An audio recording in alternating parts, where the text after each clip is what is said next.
Hey, what's up you guys? Hey, thanks for watching this video. In this video, I want to go over what high school and college students should do as a job to better prepare yourself for a career in medicine. So the reason I'm doing this video is because I get a lot of questions, like high school, college students ask me, hey, I'm gonna go get certified to be a phlebotomist. What do you think? I got certified to be a phlebotomist, and also I was a radiology transporter in college. So I thought I'd get, you know, experience in the hospital. Like everybody tells you, hey, you got to get experience in the hospital. I was like, okay, I'll see whatever I can get. I went and looked on like whatever freaking, I don't even know. I went to the hospital and said, you guys have any jobs? And they said, you can be a transporter. I thought, okay, that's great. I didn't have anybody in my family really that did medicine. So they just said, yeah, that's a good idea. You'll get experience in the hospital. And it was a complete waste of my fucking time. I made zero money. It was like literally $6 an hour. I did learn, actually, I can't say it was a complete waste of my time because I learned how to transfer patients from one bed to another. Really, really, really well. But other than that, it was nearly worthless. But I will tell you that a lot of people say, oh, I'm gonna be a phlebotomist and this is gonna be awesome because I'm gonna learn how to draw blood. Well, as a doctor, now you don't really draw blood anymore. I'll tell you a little story. I know this is I'm gonna get to it, I swear to God I am, but I gotta tell stories, it's more fun that way. Otherwise these videos are stupid. So, like when I was an intern, we did not draw blood. And honestly, I never drew blood. I don't really draw blood now. The only IVs I put in are central lines, so like internal jugular vein, subclavian, or femoral.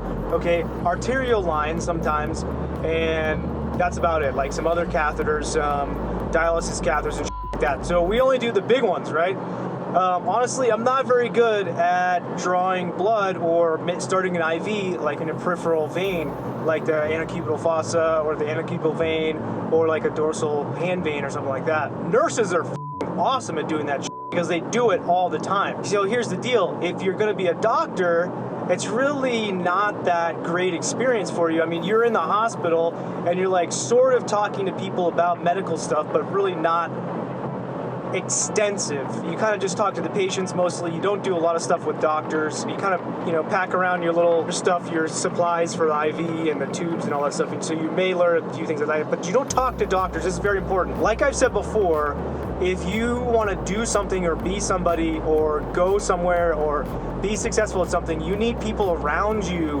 that are already at the level that you want to go to. So that accelerates your learning and gets you in a straight line there. If you're trying to get somewhere and you don't have anybody that you know that's around you that has done or has accomplished the things that you've accomplished, you're gonna take an indirect route there, okay? If you have those people around you, if you surround yourself with a lot of people that have done what you want to do, then you will take a more direct route. It's not going to be direct, but it will be more direct.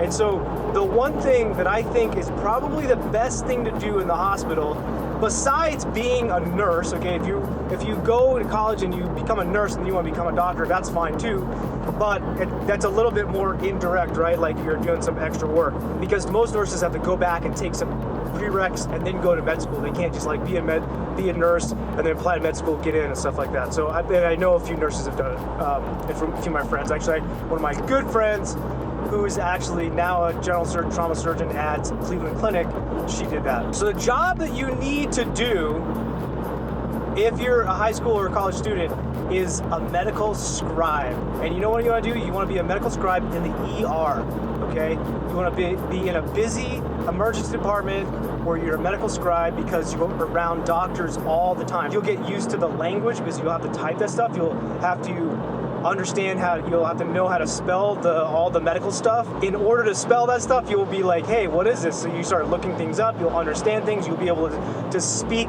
the medical language. This is super important because you have to speak the medical language in order to be a physician in the first place. And so you spend a lot of time in like med school trying to figure out how the hell to say stuff. And honestly, I'll tell you another story. When I was a third year, I went on this rotation, and a lot of the guys were from like Pakistan, and they had heavy Indian accents, which is fine. You're gonna run into that. Obviously, it's America, it's like the melting pot. There's tons of people, there's lots of accents everywhere. But I didn't know what these words were to begin with.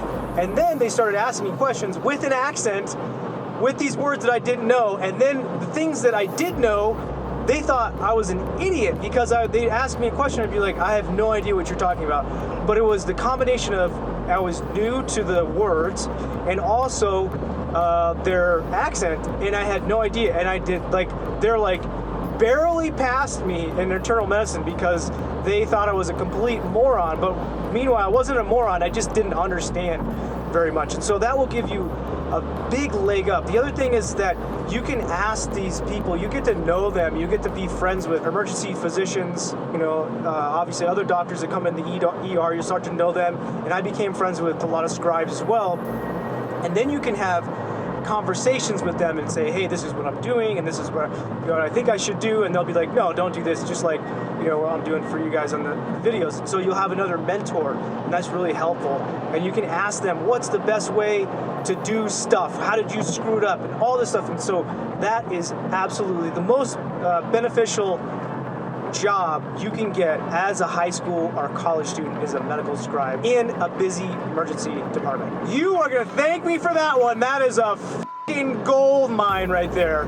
If you guys go and do that, you'll be way ahead. All right, hey, thanks for watching these videos. You guys are awesome. Subscribe, like, share, all that good stuff. I'll see you in the next one. Take care.